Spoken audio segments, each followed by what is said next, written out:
ETF index mutual funds నేర్చుకుని stock మార్కెట్లో రాణించాలనుకుంటున్నారా? వెంటనే ఈ నెంబర్కి కాల్ చేయండి. నమస్తే రమగారు. నమస్తే జయ. రమగారు, జానపద గాథ ఏదైనా చెప్పండి అండి. మనం బోల్డ్ అని చెప్పుకుంటున్నాం కదా, మామూలుగా కాదు అసలు. అడప చిరంజీవి గారిది కపాల దుర్గం. ఓ. ఈ పుస్తకాల్ని క్లాసిక్ బుక్స్ వాళ్ళు ప్రింట్ చేశారు, పబ్లిషర్స్ వాళ్ళు, విజయవాడ పబ్లిషర్స్. మీకు ఫ్లిప్కార్ట్లో ఈ పుస్తకాలు దొరుకుతాయి. నేను బ్రీఫ్గా కథ చెప్తాను. పుస్తకం చదివితే ఇంకా ఎక్కువ ఇంట్రెస్టింగ్గా ఉంటుంది. Each and every dialogues, okay, situation ఒకదాని తర్వాత ఒకటి చక్కగా సీక్వెన్స్ వైజ్గా బాగా అర్థమవుతుంది. మంచి చదవటానికి చక్కటి భాష, సులువైన మార్గంలో కథ అర్థమవుతుంది. నేను బ్రీఫ్గా ప్రజెంట్ చేస్తాను. తప్పకుండా. అవసరం ఉన్నవాళ్ళు, పుస్తకం చదువుదామని భావించేవాళ్ళు, కొంచెం పుస్తక పఠనాసక్తి ఉన్నవాళ్ళు ఈ పుస్తకాలను తెప్పించుకుని చదవండి. అడపా చిరంజీవి గారి కపాల దుర్గం. ఈ బుక్లో 5 కథలు ఉన్నాయి. చెప్దాం. కపాల దుర్గం పూర్వం అంటే ఇది మరీ పూర్వంగా చెప్పట్లేదు వీళ్ళు, ఒక మాదిరి పూర్వం అనుకో. కుంతల రాజు మాళవ దేశంలో రాజకుమార్తెల్ని, ఆడపిల్లల్ని ఎత్తుకుపోతున్నారట. ఎవరో అమ్మాయిలు మాయమైపోతున్నారు. రాజుగారు ఇంతకుముందు అర్ధరాజ్యం ఇస్తానని ప్రకటన చేశాడు. ఈ కన్యకామండలు మాయమైపోతున్న అమ్మాయిల్ని ఎవరైనా వెనక్కి తీసుకొస్తే ఆ రహస్యం కనిపెట్టిన వాడికి అర్ధరాజ్యం ఇస్తామని. ఏం లేదు. తర్వాత రాజకుమార్తెను కూడా ఇస్తామని ప్రకటన చేశారు. చాలామంది వచ్చారు. రాజకుమార్తెను కూడా అనేసరికల్లా ఉత్సాహం వస్తుంది కదా. అయితే సరే, చాలామంది యువకులు చేరారు. ఎట్లా ఏమిటి తెలీదు, అమ్మాయిలు మాయమైపోతున్నారు అంతే తెలుసు. ఒక వృద్ధ సిద్ధుడు ఒక ఆయన వచ్చాడు, ఒక సాధు వచ్చి ఆయన ఏం చెప్పాడంటే, నేను నిడుపాటి గడ్డము, అది ముసలాయన. ఆయన ఏమన్నాడంటే, అంజనం వేసి ఎక్కడికి ఈ ఆడపిల్లలు మాయమైపోతున్నారో చెప్తానంటే సరే. చాలామంది వీరకుమారులని బోళ్ళంత మందిని కూర్చోబెట్టారు. సరే, అంజనం వేశారు. వేస్తే దారి కనపడుతోంది కొంతమటుకు. వీరాంజనేయుడు కనపడ్డాడంటే ఆంజనేయ స్వామి దారి చూపిస్తాడు. ముందుకెళ్ళేసరికల్లా ఓ పెద్ద మర్రి చెట్టు, ఓ బ్రహ్మరాక్షస అనగానే చూస్తున్నవాడు, అంజనం నుంచి చూస్తున్నవాడు భయపడిపోయి మానేశాడు. కేవమ్మని కేకలు పెట్టాడు, బ్రహ్మరాక్షస అంటే అయిపోయింది. కేవలం ధైర్యస్తులకే అంజనం కనపడుతుంది. వీరాంజనేయుడు దారి చూపిస్తాడు. భయపడే భీరువులకి ఆంజనేయ స్వామి ఏం చేయలేడు. అనేసరికల్లా ఈ జనంలోంచి, నిలబడిన కుర్రాళ్ళలోంచి ఒక కుర్రాడు వచ్చాడు, అమరసింహుడు. ఈ అమరసింహుడు ఎవరంటే ఈ రాజ్యం తాలూకు సర్వసైన్యాధ్యక్షుడి కుమారుడు. నేను వెళ్తాను, నేను తీసుకొస్తాను అన్నాడు. సరే, ఇతనికి ఒక స్నేహితుడు ఉన్నాడు, చిత్రాంగుడు. వీళ్ళిద్దరూ కలిసి ఉంటారు. మీ జానపద గాథల్లో చూడండి, రాజకుమారుడికి వెనకాల ఒకడు ఉంటాడు, ఒక వసంతుడు. అవును, వాడు స్టూపిడ్లా ఉంటాడు కానీ వాడికి సాహసం ఉంటుంది. భయపడుతూనే ఉంటాడు కానీ వెనకాలే వెళ్తాడు, మానేయుడు. అలాంటివి చాలా చోట్ల కనపడతాయి మనకి. ఈ చిత్రాంగుడు, అమరసింహుడు ఇద్దరు తయారయ్యారు. అయితే ఇప్పుడు నేను అంజనం వేసి చూపిస్తానంటాడు సాధువు. చూపిస్తే ఇది ఎలా వెళ్ళింది, 7 సముద్రాలు దాటాలి. దాటిన తర్వాత ఇంక భైరవ కోణ, ఒక పెద్ద స్థలం, ఓ మర్రి చెట్టు, ఒక బ్రహ్మరాక్షసి కాపలా కాస్తుంది. అందులోంచి లోపలికి వెళ్తే ఒక విశాలమైన ప్రాంతంలో కపాల దుర్గం ఉంది. ఆ పెద్ద కోటల్లే ఉంది. అది అన్ని మానవ కపాలాలతో నిర్మించబడినట్టుగా కనబడుతోంది. ఆ కోట గోడలు మానవ కపాలాలు పక్కపక్కన పెడితే, కపాలం అంటే తలపుర్రె, కపాలం అంటే తెలిసిందే కదా, మానవుని పుర్రెలతోటి తయారు చేయబడిన దుర్గం. దుర్గం లోపలికి ఎంటర్ అవ్వాల. ఇదంతా వెళ్ళాడు, లోపలికి ఎంటర్ అనేట్లా. అప్పుడు ఈయన ఏమన్నాడంటే, ఆంజనేయ స్వామి దారి చూపిస్తున్నాడు వీళ్ళకి ఇక్కడ దాకా. తర్వాత ఈయన పవర్ పనిచేయట్లా. అక్కడ ఏదో పటిష్టమైన మంత్రకట్టు ఏదో ఉంది. కట్టు కదిలిస్తే ఆంజనేయ స్వామి లోపలికి వెళ్ళిపోతాడు. మంత్రకట్టు కదిలించాలి. ఇప్పుడు ఈ కపాల దుర్గానికి వెళ్ళే దారి తెలిసింది క్లియర్గానే. 7 సముద్రాలు దాటాలి, ఎట దాటాలో తెలియదు. సరే, ప్రయత్నం చేస్తామన్నాడు. అమరసింహుడు ఏం చెప్పాడంటే, నేను తప్పకుండా వెళ్తాను. ఒకవేళ అమ్మాయిల్ని రక్షించకుండా తిరిగి వస్తే శిరచ్ఛేదమే, అంతే. ఎవరు రాలా ఇప్పటిదాకా వెనక్కి, కానీ శిరచ్ఛేదం చేస్తామన్నారు. దానికి కూడా రెడీ అయ్యాడు. తల్లి కొంచెం భయపడింది, ఇవన్నీ ఎందుకురా, ఈ రాక్షసులు, పిశాచాలు, అరణ్యాలు మనకి అంటే. అలాగా ఇంతమంది ఆడపిల్లలు మాయమైపోతున్నారు, ఏదో ఒకటి చెయ్యాలి, సాహసికుడైన వాడు చేయవలసిందేనని ఈ అమరసింహుడు, చిత్రాంగుడు చెరో తెల్లగుర్రం నల్లగుర్రం వేసుకుని బయలుదేరారు. దారిలో వెళ్తున్నారు, అటువైపుకు వెళ్ళటానికి వెళ్తూ ఉంటే సరే, ఒక చెట్టు దగ్గర విశ్రాంతికి ఆగారు. ఏదో తెచ్చుకున్న పదార్థాలు తిన్నారు. తింటే వీళ్ళకి మెలకు వచ్చి, కాసేపు పడుకుని లేచేసరికల్లా మెలకు వచ్చేసరికల్లా ఒక బ్రహ్మాండమైన గండభేరుండం. వీళ్ళు సముద్రం దాకా వెళ్ళారు. సముద్రం దాటడం ఎట్లాగో వాళ్ళకి తెలియటల్లా. అది సముద్ర తీరంలో ఉన్న ఒక అడవి. ఒక గండభేరుండం, ఒక రాక్షసి మొసలి లాంటిది, ఏమంటారు మన డైనోసార్ లాంటిది, దానికి 2 కొమ్ములు కూడా ఉన్నాయి. అది దీన్ని యుద్ధం చేస్తున్నాయి. గండభేరుండ పక్షి అంటే గండభేరుండం అనేది మనకి విడిగా ఎక్కడ కనపడుతుందో మనకు తెలియదు, కథల్లో మాత్రం బాగా బాగా కనిపిస్తుంది. వింటాం. చాలా పెద్దది, అది మానవ భాష మాట్లాడగలదు, ఎంత ఎత్తైనా ఎంత దూరమైనా ఎక్కడికైనా తీసుకెళ్ళగలదు. ఓ పక్కన చెట్టు మీద గండభేరుండం పిల్లలు ఉన్నాయి, అవి కెయ్యో మొర్రోనే అరుస్తున్నాయి. ఈ గండభేరుండం వీర లెవెల్లో యుద్ధం చేస్తుంది. అయితే చూస్తుంటే ఇతనికి ఏమనిపించింది, అమరసింహుడికి గండభేరుండం పక్కనే న్యాయం ఉంది.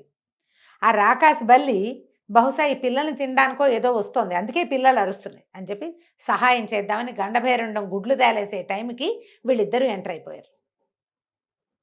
ఎట్లా కొట్టినా దాని నోట్లోంచి మంటలు వస్తున్నాయి, ఒంట్లోకి కత్తి దిగదు. నానా తంటాలు పడి కొమ్ములు విరిచేసేసరికల్లా అది కాస్త చచ్చిపోయింది. వీళ్ళు ఏం చేశారు, కాస్త నీళ్లు తెచ్చి గండభేరుండం మొహం మీద పోసి గండభేరుండాన్ని సేద తీర్స్తే ఆమె సంతోషించింది గండభేరుండం. దీంతో చాలా బాధలు పడతాం, ఇప్పటికి ఎంతమందో పిల్లల్ని ఎన్ని పిల్లలను తినేసింది, మళ్ళీ పిల్లలు పెరిగే సమయానికి వచ్చింది, మీరు చాలా మంచివాళ్ళు, నాకు సహాయం చేశారు, మీకు ఏం కావాలో చెప్పండి చేస్తానని. మానవ భాషలో మాట్లాడేసరికి సరే గండభేరుండాన్ని ఏమడిగారు, 7 సముద్రాలు దాటించాలి. 7 సముద్రాలు అంటే 7 సముద్రాలు కదా, అవి ఒకచోటే ఎందుకుంటాయి, కథ అంతే. అంతే దాటించాలి, సముద్రాన్ని దాటించమని అడిగారు. అడిగితే గండభేరుండం సరే పిల్లలకి ఏదో తిండి పెట్టి ఇది కొంచెం కోలుకున్నాక వీళ్ళని ఎక్కించుకుని సముద్రాలు దాటుతుంటే ముందు 2 సముద్రాలు దాటేసింది, 7 ఉన్నాయి లైన్గా. అవి 3వ సముద్రం దాటుతుంటే కింద ఒక రాజ్యం కనపడింది, పెట్ట పొరుగు లేదు, ఊరంతా బాగుంది, అంత కోటలు ఇళ్ళు వాకిళ్ళు తొట్లు తోటలు దారులు క్లియర్గా కనపడతాయి, చుట్టూతా పంటలు, కానీ పిట్ట పురుగు మనుషులే లేరు. ఏమిటి ఇట్లా ఖాళీగా ఎందుకుందంటే ఏమనుకున్నాడు వీడంటాడు చిత్రాంగుడు, ఏమైనా భూత ప్రేత పిశాచాల నివాసం ఉంటున్నాయేమో ఇందులో. అంటే ఇది వైశాలి రాజ్యం, మామూలుగా అయితే జనం ఉండాలి, ఎందుకు లేరో చూద్దామంటే ఇతను ఏమన్నాడు, అదేమిటో చూద్దాం ఈ వింత, మమ్మల్ని దింపమన్నాడు. దింపమనేసరికి వీళ్ళు దిగి వచ్చేసరికి ఒక గ్రామస్తుడు ఆ ఊళ్ళో కనపడ్డాడు. ఒకడు, ఏమిటి నాయన ఈ టైంలో తిరుగుతున్నారు, మీరు ఎవరు ఏమిటంటే మేము దారే పోతూ వచ్చాం, ఎందుకు ఈ ఊరు ఖాళీగా ఉందంటే ఒక వింత మృగం సంచరిస్తోంది ఆ ఊర్లో. సాయంత్రం అయ్యేసరికల్లా మా ఎవడికి మూడుతుందో తెలియదు, రోడ్డు మీద ఉంటే అందరికీ మూడుతుంది, అందుకని మేము అందరం ఎవరిళ్లలో వాళ్ళు దాక్కుంటాం, పిట్ట పురుగు రాదు బయటికి, మీరు కూడా రండి అని లోపల తీసుకుపోయారు. ఒక రాత్రి అయ్యేసరికల్లా ఒక విచిత్రమైన మృగం, 3 తలలు అవి ఉన్నాయి దానికి, అది తిరగటం మొదలుపెట్టి, దీనికి కూడా కొమ్ములు ఉన్నాయి. సరే వీళ్ళు ఏం చేశారు, దీని సంగతి ఏంటో చూడాలి. సాహసం అంటే అక్కడేదో పని చేస్తాం కాదు, ఎప్పుడు సాహసంగానే ఉండాలి, నిరంతరం సాహసంగానే ఉండాలి. వీళ్ళు కాస్త ఆ మృగంతో యుద్ధానికి దిగారు. ఓకే. దిగితే చిత్రాంగుడు మంచి జోరుగా ఉన్నాడు, భయం, అమ్మో నాకు భయం, అమ్మో నాకు భయం, బాబోయ్ నన్ను వదిలేసి వెళ్తావా అంటూ ఉంటాడు, కానీ యుద్ధానికి దిగుతూ ఉంటాడు. సరే ఇద్దరు కలిసి ఆ మృగానికి కళ్ళు పొడి చేసి కొమ్ములు విరిచేశారు. ఆ మృగం పడిపోయి పెద్ద బూడిద కుప్పయి అందులోంచి ఒక అద్భుతమైన సుందరీమణి ఒక ఆవిడ లేచి నేను గంధర్వకాంతని, నాకు శాపం ఉంది, అందుకని నేను ఇలా అయ్యాను, మానవుల చేతిలో మరణం ఉందని మనుషుల మధ్యలో తిరుగుతాను, వాళ్ళని చంపేది లేదు, నేనే వాళ్ళని చంపేయటం అవుతుంది అని చెప్పి ఏం చేసింది, ఒక అద్భుతమైన ఉంగరం ఒకటి తన చేతిలో పెట్టింది ఈ అమరసింహుడికి. ఈ ఉంగరం ఎవరు పెట్టుకుంటే వాళ్ళు మాయమైపోతారు, పక్క వాళ్ళకి కనపడరు. ఓహో. ఎలాంటి మాయమంత్రాలు ఈ ఉంగరం మీద పనిచేయవు, ఎంత మాయావి పంజరం ఉన్నా సరే అందులోకి వెళ్ళిపోగలుగుతారు అని చెప్పి ఉంగరం చేతిలో పెట్టింది. సరే మళ్ళీ గండభేరుండం వచ్చింది, వీళ్ళు ఈ ఊళ్ళో ఉన్న వాళ్ళంతా చాలా మెచ్చుకున్నారు. మళ్ళా వీళ్ళు ఎక్కి మన గండభేరుండం మీద ఎక్కేసి బయలుదేరి వెళ్ళారు. వెళ్ళి కపాల దుర్గం దాకా వెళ్ళిపోయారు. ఓహో. ఆ కపాల దుర్గానికి యువతలో ఒక మర్రి చెట్టు, అక్కడికి చేరారు వీళ్ళు.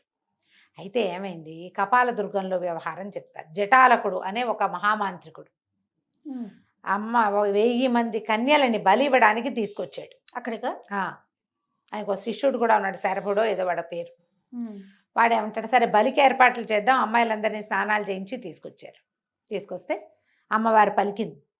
వాడికి 2-3 రకరకాల శక్తులు ఉన్నాయి, సలహాలు చెప్పేవి. అవి మీరు కనుక మాయల ఫకీరు ఆ సినిమాలు చూస్తే, బాలనాగమ్మ అంటే అలా, తర్వాత పాతాళ భైరవి అవి చూస్తే బోళ్ళని పక్కన వీడికి సహాయం చేసే శక్తులు కనపడతాయి. ఏ ప్రశ్న అడిగినా సమాధానం చెప్పేది, ఎవరిని చూపించమన్నా చూపించేది, అవునవును. అలాంటివి ఉంటాయి. కరాళ కామిని, భూతాళ శంఖిని ఇలాంటి పేర్లు ఉన్నవి. అయితే ఏమైంది, ఈ అమ్మవారు పలికింది ఇతనికి, 1001 స్త్రీలని బలిస్తేనే, కన్యల్ని బలిస్తేనే నీ కోరిక తీరుతుంది. 1000 మందే అయ్యారు అమ్మాయిలు, ఇంకా ఒకటి. ఇంకొక అమ్మాయి కావాలి. ఈ అమ్మాయి ఎవరు, ఒక ప్రత్యేకమైన స్త్రీ ఉంది, అదే నీ చావుకి కారణం అవుతుంది. అది కూడా చెప్పింది. ఆమెని కలిపితేనే ఈ బలి పూర్తవుతుంది. ఓహో. కానీ ఆమె నీ యొక్క మృత్యుదేవత. ఆ అమ్మాయిని తేవటం సులువు కాదు, చంపడం సులువు అసలు కాదు. అంటే ఏమైనా సరే నేను ఆ అమ్మాయిని తెస్తాను, ఆ అమ్మాయి ఎవరో చెప్పమన్నాడు వీడు. ఆ ప్రత్యేకమైన అమ్మాయి ఎవరు, విరూపాక్ష దేశానికి పరిపాలిస్తున్న జయసేనుడు కుమార్తె సునందవల్లి ఆ అమ్మాయి పేరు. ఆ అమ్మాయి 25 సంవత్సరాలకు ఒకసారి వచ్చే ప్రత్యేక పున్నమి నాడు పుట్టింది. మహాద్భుత సౌందర్యవతి. ఆ అమ్మాయిని తీసుకురా, దాన్ని కూడా బలివ్వాలి ఈ 1000 మందితో. లేదా నీ వల్ల కాదంటే ఈ అమ్మాయిని పంపించేసేయి ఎవరిళ్ళకి వాళ్ళని, ఈ ప్రయత్నం విరమించుకో. మీరు నేను చచ్చినా విరమించుకోను, ఏమైనా సరే ఆ అమ్మాయిని తీసుకొస్తానన్నాడు. పట్టుకొచ్చారు కూడా. తర్వాత ఇంతలో ఏమైంది, మళ్ళీ పౌర్ణమి రావాలి. ఇప్పుడు అమ్మాయి తీసుకురొచ్చి మళ్ళీ పౌర్ణమి రావాలి. ఆ పౌర్ణమి వస్తే కానీ ఇలా బలుడు అవి చేయకూడదు, అమావాస్య నాడు ఇవటాలు అవి చేయకూడదు. పౌర్ణమి రావాలంటే ఈ పౌర్ణమి పోయింది, మళ్ళీ పౌర్ణమికి నేలా పడుతుందిగా. సరే, ఇంతలో సరే ఇక్కడ ఇది జరుగుతుంది. వీళ్ళ సునందవల్లిని తెచ్చుకునేందుకు ప్రయత్నానికి మొదలు పెట్టుకున్నాడు ఈ జటాలకుడు.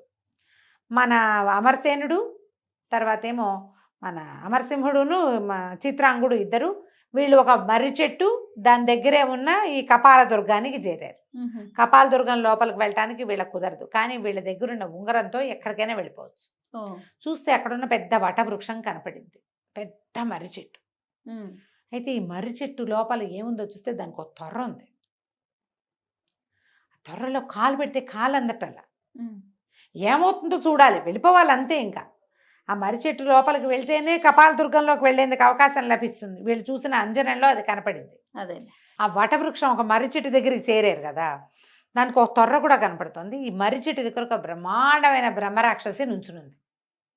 ఈ రాక్షసి బొమ్మని ఇతను ముందే చూశాడు. అందులో రాక్షసుని చూసే భయపడి ఒక యువకుడు మానేశాడు చూడటం అంజనం. కానీ ఇతను ఏం చేశాడు, ఇక రాక్షసు మీద యుద్ధానికి దిగాడు. ఆ కత్తితో ఏం చేస్తున్నా సరే అది చావటల్లా. అయితే దానికి కూడా 2 కొమ్ములు ఉన్నాయి. ఆ కొమ్ములు విరిచేశారు కల్లా రాక్షసి కాస్త చచ్చిపోయింది. యుద్ధం బాగా జరిగింది. ఇద్దరు ఏం చేశారు, ఆ వటవృక్షం మర్రి చెట్టు లోపలికి వెళ్ళటానికి ప్రయత్నం చేశారు. వెళ్తే కాలు పెడితే కాలు అందటల్లా. మామూలుగా తొర్రలంటే ఎంత ఉంటాయి, ఇంత ఉంటాయి. ఏమైనా సరే మనం లోపలికి వెళ్ళవలసిందే. సరే, అమరసింహుడు ఏం చేశాడు, నేను వెళ్ళిపోతాను, నా వెనకాల చిత్రాంగుడు అన్నాడు. వద్దు వద్దు, వెనక్కి వెళ్ళిపోతా, నాకు భయం వేస్తుందండి. భయం వేసిన గీ వేసిన ఇంత మటుకు వచ్చాక ఇది చేయాల్సింది. ఈ లోపల కాళ్ళు పెడితే ఇక అగాధం ఢామని పడిపోయాడు లోపలికి. కేక వినపడింది. అమ్మో, ఏదో ఒకటి మనం పడుతుంటే కెవ్వుమంటాం కదా, అమ్మోరేమో అనకపోయినా ఏదో కెవ్వుమంటాం. అదురుకి సహజంగా అసంకల్పిత ప్రతీకార చర్య అది వచ్చేస్తుంది. చిత్రాంగుడు కూడా దూకేశాడు అతను వెనకాల, ఈ అమరసింహుడు వెనకాల. ఇద్దరు కలిసి ఎక్కడో పడిపోతే, ఎంత పెద్ద తోట ఉందో కింద, అడవి అది, తోట అనకూడదు దాన్ని. బోలెడని జంతువులు ఉన్నాయి, కుందేళ్లకి కూడా కొమ్ములున్నాయి. కుందేళ్ళున్నాయి, తోడేళ్ళున్నాయి, ఏమిటేమిటో ఒక్కొక్కటి విచిత్రమైన మృగాలు. ఒకదాని మొహం ఇంకో దాని శరీరంలాగా కూడా కనపడుతుంది. బోలెడని మొక్కలు, రకరకాల ఔషధులు, జలపాతాలు, నీరు. వీళ్ళు అలా ఇలా దాక్కుంటూ దాక్కుంటూ దాక్కుంటూ ఒకదాని వెనకాల వెళ్తున్నారు. పక్కకి ఓపెన్గా వెళ్ళటల్లా, దాక్కుంటూనే వెళ్తున్నారు. ఇంతలో ఎవరో వస్తున్న సందడి వినపడింది. వీళ్ళకి ఏం కనపడింది, మన జటాలకుడు మళ్ళీ వచ్చే నెల హోమం చేయడానికి ఏర్పాట్లు చేయమని చెప్పాడు. ఆ అమ్మాయిని తీసుకొస్తామని. ఈ హోమం ఏర్పాట్ల కోసం ఆ శరభకుడు అనేటువంటి ఆయన తాలూకు అసిస్టెంటు 4 మానవ కంకాళాలు వాటిని వేసుకుని వస్తున్నాడు. అవి ఏమిటంటే అస్థిపంజరాలు, సామాన్లు మోసుకొస్తాయన్నమాట. 4 అస్థిపంజరాలు, శరభుడు. వాళ్ళు ఏవో పువ్వులు గివ్వులు అవి ఇవి సేకరించారు. సేకరిస్తే అప్పుడు చూసుకున్నాడు చిత్రాంగుడు, ఏడి మన అమరసింహుడు లేడు, వాడు మాయమైపోయాడు. భయం వేసేసింది అమరసింహుడు. ఏంటంటే పక్కపక్కన నీ పక్కనే ఉన్నాను, ఉంగరం పెట్టుకుంటే కనపడం కదా, నువ్వు ఒక పని చేయి, ఈ ఉంగరం నువ్వు పెట్టుకో, నాకంటే నీకు ఎక్కువ అవసరం. ఈ కంకాళాలు ఎక్కడికి వెళ్తున్నాయో దాని వెనకాల పడి వెళ్ళిపో నువ్వు, నేను ఈ శరభుడి వెనకాల వస్తానని చెప్పి ఈ చిత్రాంగుడికి ఉంగరం పెట్టి ఆ కంకాళాల వెనకాల పంపించేసాడు. వెళ్ళిపోయారు. అవి 4 ఏవో అవి ఇవి పువ్వులు గివ్వులు, గడ్డి గాదం, కొన్ని దర్భలు యజ్ఞానికి కావాల్సిన సామాన్లు మోసుకుని నడుచుకుంటూ పోతున్నాయి. వాటి వెనకాల పడి చిత్రాంగుడు వెళ్తే అతనికి తెలిసింది తను కపాల దుర్గంలోకి ప్రవేశిస్తున్నాడు. తెల్లగా మెరుస్తోంది అది, అన్ని కపాలాలు. కానీ అక్కడ ఏ మంత్రశక్తి అతన్ని అడ్డుకోలే ఈ ఉంగరం వల్ల. ఓహో. లోపలికి వెళ్ళిపోయాడు. వాళ్ళ వెనకాల పడి ఇతను కూడా లోపలికి వెళ్ళిపోయాడు. వెళ్ళిపోతే ఏమైంది, ఈ అమరసింహుడు చూస్తే శరభుడు ఏవో ప్రత్యేకమైన మొక్కలు కొన్ని పీకుతున్నాడు. నీలం రంగు కాడలు, ఆకుపచ్చ రంగు పువ్వులు, ఊదా రంగు కాడలు, ఆకుపచ్చ పువ్వులు అలా ఉన్నాయి ప్రత్యేకంగా. అవేవో హోమాలకు ఉపయోగపడేవి. అవన్నీ కోసుకుంటే ఇతను చెట్లు చాటు చేసుకుంటూ శరభుడు వెనకాలే కపాల దుర్గంలోకి ప్రవేశించాడు. కానీ చిత్రాంగుడిని లోపలికి పోనిచ్చింది అది, అతను చేతుకున్న ఉంగరం వల్ల. ఎప్పుడైతే ఈ అమరసింహుడు గుమ్మలో అడుగు పెట్టాడో అక్కడి నుంచి పెద్ద పెద్దగా కేకలు వచ్చేసినాయి, మంటలు, రకరకాల మంత్రశక్తులు ప్రత్యక్షమైపోయినాయి. అక్కడ ఎవడో మానవుడు ప్రవేశిస్తున్నాడని అరిచి కేకలు పెట్టి ఈ అమరసింహుడిని కాస్త పట్టుకుని పెడ్రక్కలు విడిచి కట్టేసాయి, తీసుకుపోయి. అన్ని కపాలాలు కంకళాలే, లోపలంతా కూడా అస్థిపంజరాలే తిరుగుతున్నాయి. 4 అస్థిపంజరాలు వచ్చి ఇతన్ని కట్టేసి ఈడ్చుకుపోయారు లోపలికి. ఓ. కానీ చిత్రాంగుడికి తెలుస్తోంది తన్నెవరు చుట్టలేదు, ఏమీ చేయట్లేదని. ఈ కపాల దుర్గం లోపలికి ప్రవేశించిన అమరసింహుడు, చిత్రాంగుడు ఏం చేస్తారో మనం వచ్చే భాగంలో తెలుసుకుందాం. తప్పకుండా రమ్మగారు, భలే ఇంట్రెస్టింగ్గా ఉందండి. అవును. నమస్తే. నమస్తే.